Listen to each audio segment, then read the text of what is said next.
Listen, previous class हम पढ़े थे about the vibration, free vibration, damped vibration and forced vibration. Okay, today's our small topic is what? Resonance. The definition of resonance says when a body oscillates with its own natural frequency with the help of an external periodic force whose frequency is equal to or integral multiple of the natural frequency of the vibrating body with a large amplitude is known as resonance. हो गया हमारा resonance खत्म हो गया. अरे ऐसे थोड़ी ना खत्म कर लूँ. देखो क्या होता है. देखो मैं प्रीवियस क्लास बताया था वो जो फ्रीक्वेंसी है ये दोनों तरह की है. एक है नेचुरल, अनदर एक है फोर्स्ड. अरे भाई नेचुरल क्या है, फोर्स्ड क्या है? नेचुरल मीन्स कोई एक बॉडी ऑसिलेट कर रहा है तो वो खुद का फ्रीक्वेंसी कितना में ऑसिलेट कर रहा है वो होगा नेचुरल फ्रीक्वेंसी.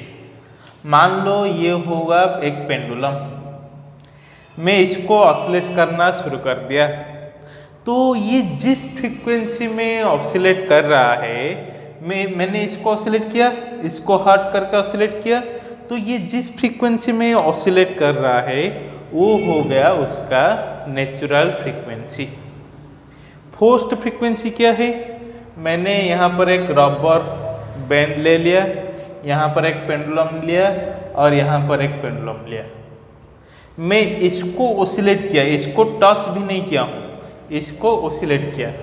इसको ऑसिलेट करने से ये नेचुरल फ्रीक्वेंसी में ऑसिलेट होगा, नेचुरल फ्रीक्वेंसी में ऑसिलेट होगा. एंड ये फ्रीक्वेंसी इस बैंड थ्रो के एनर्जी ट्रांसफर करके इसको भी थोड़ा थोड़ा ऑसिलेट करना शुरू करेगा. तो ये जिस फ्रीक्वेंसी में ऑसिलेट कर रहा है ये हो गया फोर्स्ड फ्रीक्वेंसी. क्या हुआ? Forced frequency. मैं इसको ऑसिलेट किया, इसको ऑसिलेट नहीं किया हूँ, इसको ऑसिलेट किया, इसको ऑसिलेट करने से ये ऑसिलेट होना शुरू हो गया तो ये हो गया नेचुरल फ्रीक्वेंसी, ये हो गया फोर्स्ड फ्रीक्वेंसी. मान लो मैं ऐसे एडजस्ट किया, कैसे एडजस्ट किया मैं अब तुम्हें नहीं बताऊंगा. मैंने ऐसे एडजस्ट किया कैसे कि ये एक पेंडुलम है, ये भी एक पेंडुलम है. मैंने इसको ऑसिलेट करने से ये क्या हुआ, नेचुरल फ्रीक्वेंसी से ऑसिलेट हुआ. तो ये नेचुरल फ्रीक्वेंसी इसे भी ऑसिलेट करेगा. ये इसको बोलते हैं फोर्स्ड फ्रीक्वेंसी, हाँ कि नहीं? Forced frequency. मान लो कि ये नेचुरल फ्रीक्वेंसी फोर्स्ड फ्रीक्वेंसी के साथ इक्वल बन गया. इसका जो हम फोर्स्ड फ्रीक्वेंसी, ये जो फोर्स्ड फ्रीक्वेंसी है हमेशा नेचुरल फ्रीक्वेंसी से छोटा होता है. ओके, मैंने ऐसे ऑसिलेट किया जैसे कि ये जो फोर्स्ड फ्रीक्वेंसी है नेचुरल फ्रीक्वेंसी के साथ इक्वल हो गया. किसका नेचुरल फ्रीक्वेंसी के साथ? इसका नेचुरल फ्रीक्वेंसी के साथ इक्वल हो गया. मान लो ये ए, ये बी का एक नेचुरल फ्रीक्वेंसी कोई एक है, मान लो x है. ये नेचुरल फ्रीक्वेंसी ए का ऐसे इतना अमाउंट का एनर्जी ट्रांसफर किया, x ट्रांसफर किया. फोर्स्ड फ्रीक्वेंसी कितना ट्रांसफर किया? x ट्रांसफर किया. एंड इस x इक्वल क्या? Natural frequency of b. हाँ कि नहीं? नहीं समझ में आया? देखो फिर से बता रहा हूँ, अच्छे से ध्यान लगाकर सुनना. ये हो गया एक रबर बैंड, ये हो गया सिंपल पेंडुलम ए. इसको मैंने ऑसिलेट किया, इसको मैंने हट किया, ऑसिलेट किया, तो ये नेचुरल फ्रीक्वेंसी में ऑसिलेट होगा. बाकी जो ये पेंडुलम है इस एनर्जी ट्रांसफर होकर ये भी ऑसिलेट करेगा. ये जिस फ्रीक्वेंसी में ऑसिलेट करेगा वो होगा फोर्स्ड फ्रीक्वेंसी. बट मैंने ऐसे सेटअप किया जैसे कि ये forced frequency natural frequency of B के साथ इसका भी एक कोई नेचुरल फ्रीक्वेंसी होगा, तो ऐसे फ्रीक्वेंसी क्या हुआ, फोर्स्ड फ्रीक्वेंसी जो नेचुरल फ्रीक्वेंसी ऑफ बी के साथ मैच हो गया। ये जो मैच हो गया इसको हम बोलते रेजोनेंस। ओके, मान लो ये जो ए का नेचुरल फ्रीक्वेंसी है एफ, ए का नेचुरल फ्रीक्वेंसी क्या है एफ, बी का नेचुरल फ्रीक्वेंसी वो फोर्स्ड फ्रीक्वेंसी एफ होगा और 2f होगा, 3f होगा, 4f होगा, दैट मीन्स nf होगा, तो मैं उसको बोल सकता हूँ रेजोनेंस। मान लो f/2 हो जाएगा और 3f/2 हो जाएगा, तो मैं उसको रेजोनेंस नहीं बोल सकता हूँ। तो रेजोनेंस क्या है, नेचुरल फ्रीक्वेंसी f के साथ इक्वल हो और उसका इंटीग्रल मल्टीपल हो। इंटीग्रल नंबर मीन्स क्या, 1 2 3 4 5 इनफिनिट। तो 1f हो सकता है, 2f हो सकता है, 3f हो सकता है, 100f हो सकता है। तो ये जो फोर्स्ड फ्रीक्वेंसी है ये नेचुरल फ्रीक्वेंसी का इंटीग्रल मल्टीपल होगा, तो मैं उसको बोलूँगा रेजोनेंस। ओके, आ गया बात समझ में। देन रेजोनेंस क्या है, when a body oscillate with its own natural frequency with the help of external periodic force। देखो ये पेंडुलम, ये जो ऑसिलेट हो रहा है किसकी पीरियडिक फोर्स से, इसकी पीरियडिक फोर्स में इसको हट किया तो ये ऑसिलेट हुआ। ये पीरियडिक फोर्स इस बेंड को ट्रांसफर किया, इस बेंड से पीरियडिक फोर्स यहाँ पर ट्रांसफर हुआ, तो ये भी ऑसिलेट होना शुरू किया with the help of oscillate external periodic force whose frequency is equal to or integral multiple of natural frequency of the vibrating body। ये जो फ्रीक्वेंसी में ऑसिलेट होना शुरू किया, मान लो इसका फ्रीक्वेंसी x है, ये फ्रीक्वेंसी x और nx हो जाएगा, तो मैं उसको क्या बोलूँगा, रेजोनेंस फ्रीक्वेंसी बोल सकता हूँ, रेजोनेंस कंडीशन बोल सकता हूँ। हो गया बात समझ में। अब देखेंगे प्रैक्टिकल केस में।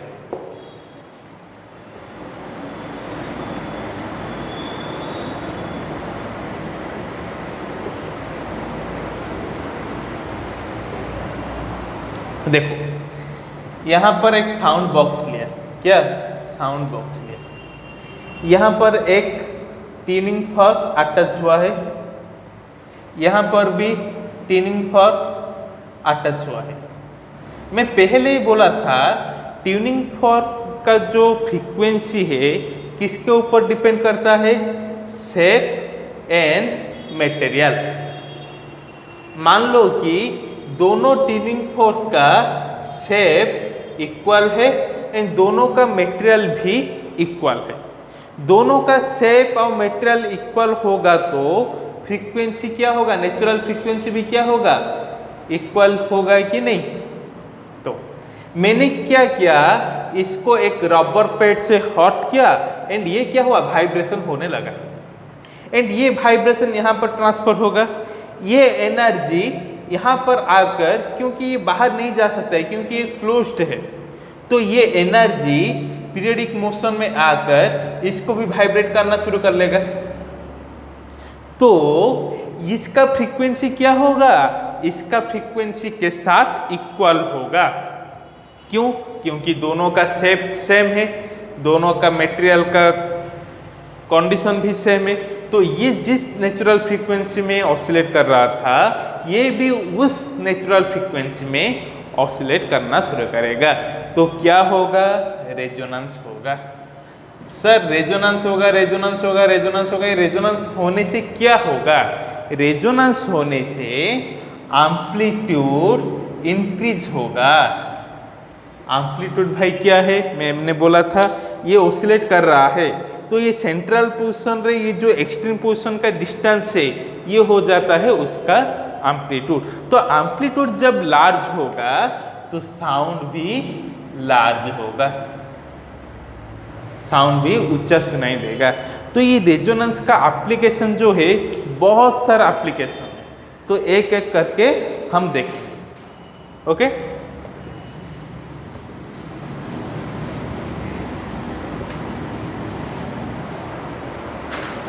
पहला मैंने सिंपल पेंडुलम बताया था, एक applications. Okay, application of resonance. तो ये जो सिंपल पेंडुलम ए, ये जो सिंपल पेंडुलम बी, कब ये दोनों ने रेजोनेंस कंडीशन में आएंगे? तो जब इसका लेंथ L1 एंड इसका length L2, L1 equal to L2 होगा तो तब ये रेजोनेंस कंडीशन में आएंगे। जब मैं इसको ऑसिलेट करूंगा, इसका फ्रीक्वेंसी शायद x होगा तो इसका भी फ्रीक्वेंसी nx होगा, तो क्या ये रेजोनेंस में आएंगे। तो ये कंडीशन कब होगा? जब इन दोनों का लेंथ इक्वल होगा। ओके, तो हो गया सिंपल पेंडुलम का कंडीशन। सेकेंड एग्जाम्पल देखिए, आपने केमिस्ट्री लैब गए होंगे कभी। केमिस्ट्री लैब में एक बिरुट यूज किया जाता है। क्या बिरुट यूज किया जाता है? ओके, इसमें ये ऑन करने से, ये जो नॉट है ये ऑन करने से पानी गिरता है। तो ये जो बिरुट है, ये जो अच्छे से कर लेता हूँ। ओके, डायग्राम नहीं हो रहा है, क्या करें?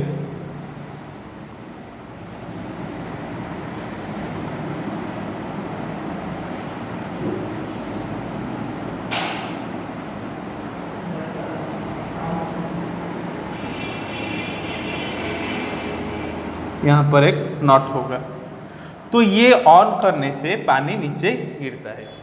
तो ये बिरुट का फंक्शन क्या है हम पढ़ने वाले हैं। क्या? Resonance in air column. Okay, मान लो कि यहाँ पर मैंने इतना पानी रखा हूँ। क्या पानी रखा? एक ट्यूनिंग फॉर्क को रबर पड में हट करके यहाँ पर लाके रखा। तो जो इसका वाइब्रेशन, यहाँ पर क्या है? पानी है। ओके, इनका जो वाइब्रेशन में यहाँ पर लाकर सुनाया, ये होगा ट्यूनिंग फॉर्क। मैंने ऐसे हट किया, इस वाइब्रेशन को लाकर इसकी फेस के ऊपर रखा ऐसे। तो मुझे क्या देगा? क्या सुनाई देगा? कुछ साउंड सुनाई देगा, जो कि साउंड है बहुत फेंट है, दैट मीन्स बहुत स्लो साउंड है। जब इतना तक पानी था, मैंने ऐसे हट किया, यहाँ पर रखा, तो मुझे बहुत स्लो साउंड सुनाई दिया। जैसे मैंने इसको ऑन करके जाऊंगा, ये पानी नीचे गिरता रहेगा। पानी नीचे गिरेगा तो इसका भी लेवल डिक्रीज होकर यहाँ पर आ जाएगा। तो जब ये लेवल डिक्रीज होता जाएगा, मुझे ये जो साउंड का एम्पलीट्यूड, बट साउंड का जो अमाउंट, मुझे बड़ा साउंड सुनाई देगा। क्या सुनाई देगा? लार्ज साउंड सुनाई देगा। तो ऐसे मैंने पॉइंट में आ गया, जो कि यहाँ पर ऐसे पानी निकलते निकलते मुझे बहुत बड़ा लार्ज साउंड सुनाई दिया। तो भाई यहाँ तक जब पानी था तो साउंड का जो था फेंट था, दैट मीन्स स्लो साउंड था। जब पानी निकलता गया वो लार्ज साउंड कैसे हो गया? जब पानी इतना तक था, मैं जो ट्यूनिंग फॉर्क को हट करके वाइब्रेशन इसके फेस पर लाया, तो मुझे क्या हुआ? उस टाइम क्या हुआ? ये इसका जो फ्रीक्वेंसी, इसका जो भी वाइब्रेशन, वो क्या था? फोर्स्ड वाइब्रेशन था। क्या था? फोर्स्ड वाइब्रेशन था। जब मैंने पानी इस लेवल से इस लेवल तक ला लिया, तो इसका फ्रीक्वेंसी क्या हो गया? नेचुरल फ्रीक्वेंसी हो गया।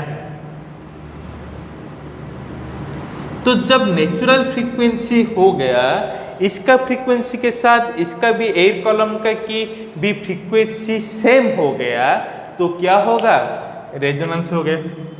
रेजोनेंस होगा तो क्या होगा, एम्पलीट्यूड बढ़ेगा। एम्पलीट्यूड बढ़ेगा तो लार्ज साउंड सुनाई देगा। तुम बोलोगे सर पानी घटने से ये जो फोर्स्ड फ्रीक्वेंसी नेचुरल फ्रीक्वेंसी में कन्वर्ट हो जाता है कैसे? देखो, जब भी पानी मैंने इसके अंदर रख लिया तो यहाँ पर देखो, यहाँ पर साउंड आया, ऐसा आया, यहाँ पर नहीं रिटर्न हो सका, तो ये क्या रिफ्लेक्ट होने शुरू किया। तो जब रिफ्लेक्ट हुआ मुझे एक साउंड सुनाई दिया। जिस साउंड सुनाई दिया, ये जो इसका जो लेंथ कम था, इतना तक पानी था पहले स्टेज में, इसका लेंथ जो है फ्रीक्वेंसी के ऊपर डिपेंड करता है। एयर कॉलम का फ्रीक्वेंसी इसकी लेंथ के ऊपर डिपेंड करता है। यहाँ पर डेप्थ, यहाँ पर वो जो लेंथ छोटा था, इसलिए ये फोर्स्ड फ्रीक्वेंसी जो था नेचुरल फ्रीक्वेंसी से कम था।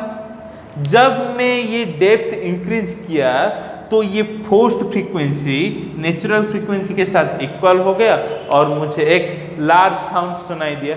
ओके, हो गया बात समझ में? डेप्थ, ये हो गया हमारा दूसरा एप्लीकेशन।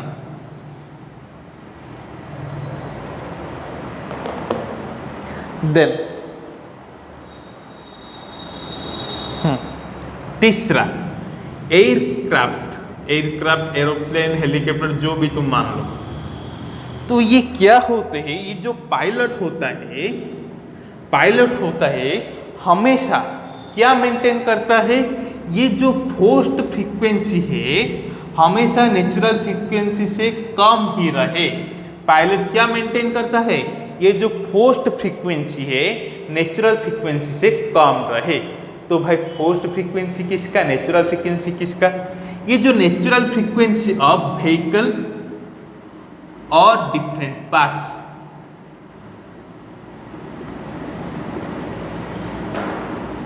ये जो फोर्स्ड फ्रीक्वेंसी किसका है?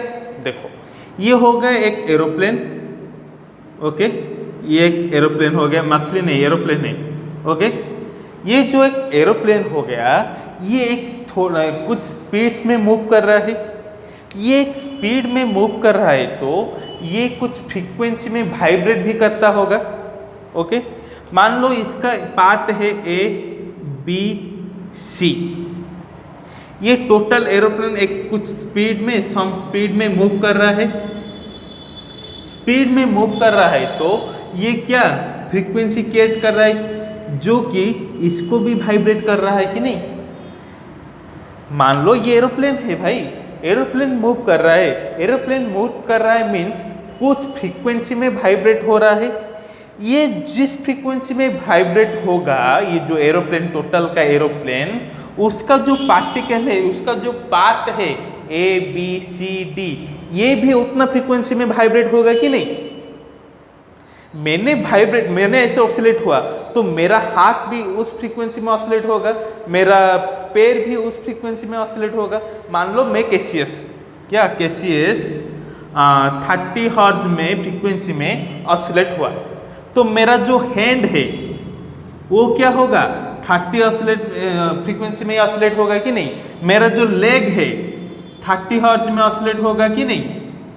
तो वैसे ये जो एरोप्लेन कुछ स्पीड में मूव कर रहा है, जिस फ्रीक्वेंसी में ऑसिलेट हो रहा है, उसका part A B C D वो भी कुछ उतना ही फ्रीक्वेंसी में ऑसिलेट होगा। तो ये जो पायलट क्या कर रहा है, ये जो फोर्स्ड फ्रीक्वेंसी किसका हो गया, ये जो particle part A B C, देखो ये एरोप्लेन कुछ फ्रीक्वेंसी में ऑसिलेट हो रहा है, वो क्या कर रहे हैं, ए बी सी को भी कुछ फ्रीक्वेंसी में ऑसिलेट होने के लिए फोर्स कर रहे हैं। ये जो पायलट है, ये जो पार्टिकल का जो फ्रीक्वेंसी है वो हमेशा नेचुरल फ्रीक्वेंसी से कम ऑसिलेट हो, उतना वो ध्यान देता है। भाई इक्वल हो गया तो क्या होगा, मान लो कि जो एरोप्लेन, टोटल एरोप्लेन जितना फोर्स में ऑसिलेट हो रहा है, उसका ऑसिलेशन बढ़ गया, उसका फ्रीक्वेंसी बढ़ गया। कितना बढ़ गया, वो पार्टिकल का फ्रीक्वेंसी के साथ इक्वल हो गया। तो क्या होगा भाई, रेजोनेंस होगा। रेजोनेंस होगा जो एम्पलीट्यूड बढ़ जाएगा, एम्पलीट्यूड बढ़ जाएगा तो ये सारा का सारा एरोप्लेन स्क्रैच हो जाएगा। आ गया बात समझ में? नई बात समझ में आया? फिर से देखो, ये जो ABCD का फ्रीक्वेंसी अमाउंट है 50 हर्ट्ज, ये क्या है? इसका नेचुरल फ्रीक्वेंसी है। ये जो एरोप्लेन का जो फ्रीक्वेंसी है, कैसे उस फ्रीक्वेंसी हवा में मूव कर रहा है, हवा में मूव करने से उसका जो फ्रीक्वेंसी है वो 30 हर्ट्ज। मान लो कि पायलट ने इतना घुमा दिया, इतना स्पीड बढ़ा दिया कि इसका भी फ्रीक्वेंसी इसकी फ्रीक्वेंसी के साथ इक्वल हो गया, वो 50 हो गया। तो क्या होगा, ये जो टोटल एरोप्लेन स्क्रैच हो जाएगा। क्यों स्क्रैच हो जाएगा? ड्यू टू रेजोनेंस, दोनों का फ्रीक्वेंसी क्या हो गया? मैच हो गया। मैच हो गया तो एम्पलीट्यूड बढ़ जाएगा, एम्पलीट्यूड बढ़ जाएगा तो हिलना बढ़ जाएगा, हिलना बढ़ जाएगा तो कंट्रोल खत्म हो जाएगा और ये एरोप्लेन क्या हो जाएगा? स्क्रैच हो जाएगा। ओके, हो गया तीसरी पॉइंट। चौथा पॉइंट,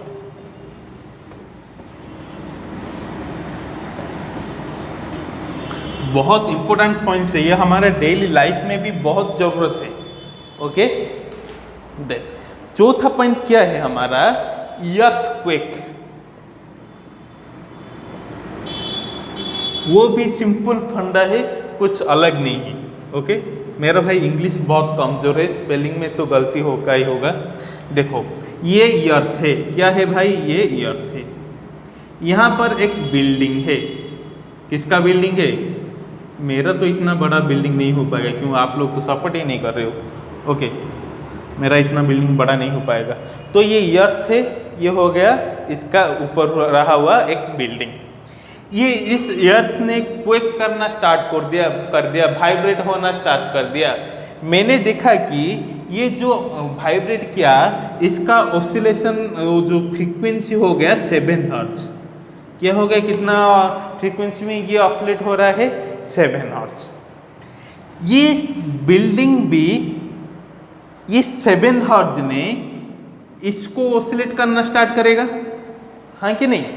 मान लो कि ये इसका नेचुरल फ्रीक्वेंसी है 7 हर्ट्ज। मान लो क्या नेचुरल फ्रीक्वेंसी 7 हर्ट्ज है, तो ये 7 हर्ट्ज वाला अर्थक्वेक फोर्स करेगा। क्या करेगा?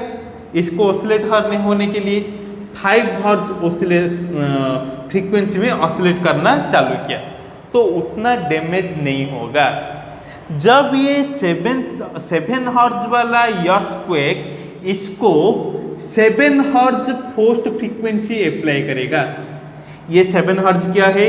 इस बिल्डिंग का नेचुरल फ्रीक्वेंसी। ये 7 हर्ट्ज क्या है? ये अर्थ ने 7 हर्ट्ज से इसको अर्थक्वेक कराया, इसको ऑसिलेट कराया। तो क्या हो गया? ये 7 हर्ट्ज इसका नेचुरल फ्रीक्वेंसी, ये 7 हर्ट्ज इसका फोर्स्ड फ्रीक्वेंसी सेम हो गया। सेम हो गया तो क्या होगा? एम्पलीट्यूड हाई हो जाएगा। एम्पलीट्यूड हाई हो जाएगा तो ये जो बिल्डिंग है ऑसिलेट करना शुरू करेगा। ऐसे ऐसे एम्पलीट्यूड हाई होगा तो क्या? बहुत ज़्यादा ऑसिलेट करेगा। बहुत ज़्यादा ऑसिलेट करेगा तो बहुत डैमेज होगा। ये एक एग्जाम्पल देखा गया है कहाँ पर? केरला पर। कितना मसीहा में? 1985 में। 1985 में, जहाँ पर कि बहुत बड़ा अर्थक्वेक हुआ था। कैसे हुआ था? ये जो बिल्डिंग का जो नेचुरल फ्रीक्वेंसी इस अर्थक्वेक का नेचुरल फ्रीक्वेंसी के साथ मैच हो गया था। सॉरी भाई, ये केरला में नहीं, मेक्सिको में। कहाँ हुआ था? मेक्सिको में हुआ था। ओके, समझ में आया? हाँ, देखो इसका नेचुरल फ्रीक्वेंसी 7 हर्ट्ज है। मान लो कि अर्थक्वेक 5 हर्ट्ज का हो रहा है। क्या होगा? 5 हर्ट्ज का हो रहा है, तो ये नेचुरल फ्रीक्वेंसी से कम हुआ कि नहीं? फोर्स्ड फ्रीक्वेंसी डैमेज तो करेगा ही, बट इसके मुकाबला से बहुत कम वाइब्रेशन एम्पलीट्यूड में वाइब्रेट होगा, तो कम फ्रीक्वेंसी में वो ऑसिलेट होगा। तो थोड़ा सुरक्षित होने के लिए जो चांस है वो थोड़ा सा चांस है। बट ये जो फोर्स्ड फ्रीक्वेंसी 7 हो गया, ये 7 हो गया, तो नेचुरल फ्रीक्वेंसी के साथ मैच हो जाएगा और भाई उसके बाद खेल खत्म। ओके, हो गया अर्थक्वेक का। अब दूसरा पॉइंट है, गिटार बजाते हैं, गिटार सितार वायोलिन सारे के सारे बजाते हैं। ये क्या हो, देखो एक मैं थोड़ा डायग्राम कर लेता हूँ। ओके, ऐसे प्लेट होता है, ऐसे स्ट्रिंग होता है, हाँ कि नहीं। देखो मैं एक पतला सा वो जो वायर उसको लूंगा, एक कांटे में बांध लूंगा, इस कांटे से इस कांटे से तक बांध लूंगा, तो उसको मैं प्लग करूंगा, उसको मैं क्या करूंगा, उसको मैं खींचूंगा, वाइब्रेट करूंगा। तो वाइब्रेट करने से वो उतना साउंड देगा नहीं देगा, बट उस जगह पर वही मैकेनिज्म है। उस जगह पर यहाँ पर एक कांटा, यहाँ पर एक कांटा एक वायर को खींच के बंधा होता रहता है और उसको वाइब्रेट करने से यहाँ पर साउंड लार्ज होता है, बट यहाँ पर साउंड जो होता है बहुत फेंट होता है। क्यों होता है भाई, इसका कोई वजह है? क्या वजह है? यहाँ पर जो ऊट लगा हुआ है, यहाँ पर जो लकड़ी लगा हुआ है, वहाँ पर क्या होता है, होलो लकड़ी होता है, होलो वुड होता है। तो इसके अंदर क्या होता है, एयर होता है। तो मैंने जब इसको ऑसिलेट किया, इसको वाइब्रेट किया, ये किसको वाइब्रेट करेगा, इसके अंदर रहता हुआ एयर को भी वाइब्रेट करेगा। और ये जो एयर को वाइब्रेट किया, ये भी नेचुरल, ये इसको मैंने वाइब्रेट किया, इसको वाइब्रेट किया, तो इसका नेचुरल फ्रीक्वेंसी बन गया। ये इसको फोर्स्ड किया कि तू भी भाई वाइब्रेट है, तो ये जो फोर्स्ड वाइब्रेशन किया, फोर्स्ड फ्रीक्वेंसी में वाइब्रेट किया, ये जो नेचुरल फ्रीक्वेंसी इक्वल हो जाता है, जिसलिए ये दोनों इक्वल हो जाता है, इसका एम्पलीट्यूड बढ़ जाता है। एम्पलीट्यूड बढ़ने से साउंड का अमाउंट बढ़ जाता है, वो लार्ज साउंड क्रिएट होता है। यहाँ पर कोई एयर कॉलम नहीं है, तो यहाँ पर कोई नेचुरल फ्रीक्वेंसी फोर्स्ड फ्रीक्वेंसी का बात ही नहीं उठता है, तो यहाँ पर साउंड स्लो होता है। हो गया बात समझ में? यहाँ जो लकड़ी होता है वो दिखते हो ना, बड़ा बड़ा वुड से बना होता है, बड़ा बड़ा लकड़ी से बना होता है, वो अंदर का बहुत सारा एम्प्टी होता है। एम्प्टी में क्या होता है, एयर रहता है। ये जो एयर भी उसके साथ वाइब्रेट होना शुरू करता है, और एयर कब रेजोनेंस कंडीशन में आ जाएगा, जब मैं इसको वाइब्रेट करता हुआ फ्रीक्वेंसी इसकी नेचुरल फ्रीक्वेंसी के, इसकी एयर का नेचुरल फ्रीक्वेंसी में इक्वल हो जाएगा, तो क्या हो जाएगा, गाना अरिजीत सिंह बन जाओगे। ओके, देन हमारा जो है लास्ट एप्लीकेशन किसका है, रेडियो। अब हमें कभी ना कभी मोबाइल में रेडियो सुनते होगे, तो बोलते हैं ना, ये तो 98.6 FM चलाना, ये तो 92 वाला FM चलाना। ये भाई क्या होता है, ये होता है फ्रीक्वेंसी होता है। क्या होता है, फ्रीक्वेंसी होता है। तो सब अलग अलग रेडियो स्टेशन का एक कैरेक्टर, वो जो नाम होता है, फ्रीक्वेंसी से माना जाता है। फ्रीक्वेंसी से उसका पहचान हो जाता है कि इस रेडियो स्टेशन का फ्रीक्वेंसी ये है। तो कैसे होता है, मैं मोबाइल में रेडियो सुनने के लिए ओपन किया, तो मुझे अच्छा लगता है 92.2 FM फ्रीक्वेंसी वाला वो जो रेडियो स्टेशन है, FM वाला रेडियो स्टेशन है, मुझे पसंद है। तो मैं क्या करूँगा, मेरे मोबाइल से 92.2 वाला फ्रीक्वेंसी वाला सेट करूँगा। तो देखो यहाँ पर एक रेडियो स्टेशन है, यहाँ पर KCS मैं खड़ा हूँ, यहाँ पर एक रेडियो स्टेशन है। ये रेडियो स्टेशन कौन सा वाला है, 92.5 वाला है। यहाँ पर एक रेडियो स्टेशन में है, ये कौन सा वाला है, 93.5 वाला है। यहाँ पर एक रेडियो स्टेशन है, ये कौन सा वाला है, 95.2 वाला है। तो मैंने अपने मोबाइल में सेट कर लिया कि 93.5 वाला फ्रीक्वेंसी का रेडियो वाला का गाना मैं सुनना चाहता हूँ। तो मेरा क्या होगा, मैंने अपना मोबाइल में ये सेट कर लिया, तो ये क्या ढूंढेगा, ये ढूंढेगा कि इस फ्रीक्वेंसी से कौन सा रेडियो स्टेशन मैच हो रहा है। हाँ भाई मैं इधर हूँ, ये मैच हो गया। ये मैच हो जाएगा तो इसका फ्रीक्वेंसी सेम हो गया। तो सेम होने से क्या हो जाता है भाई, रेजोनेंस हो जाता है। रेजोनेंस हो जाने से क्या हो जाता है, एम्पलीट्यूड बढ़ जाता है। एम्पलीट्यूड बढ़ने से साउंड बढ़ जाता है, तो हमें क्या सुनाई देता है, गाना खूब मर्जी से सुन जाते हैं। मान लो कि मुझे ये वाला पसंद नहीं है, मुझे 95.2 वाला पसंद है, तो ये क्या करेगा, ये भी एक रेडियो स्टेशन फ्रीक्वेंसी वाला रेडियो स्टेशन ढूंढता रहेगा, ये इसको मिल जाएगा तो ये भी इसके साथ मैच होकर रेजोनेंस क्रिएट कर लेगा और सुनने के लिए बहुत आनंद से गाना सुनता जाएगा। तो ये हो गया आपका रेजोनेंस पूरा complete chapter. Okay, thank you so much.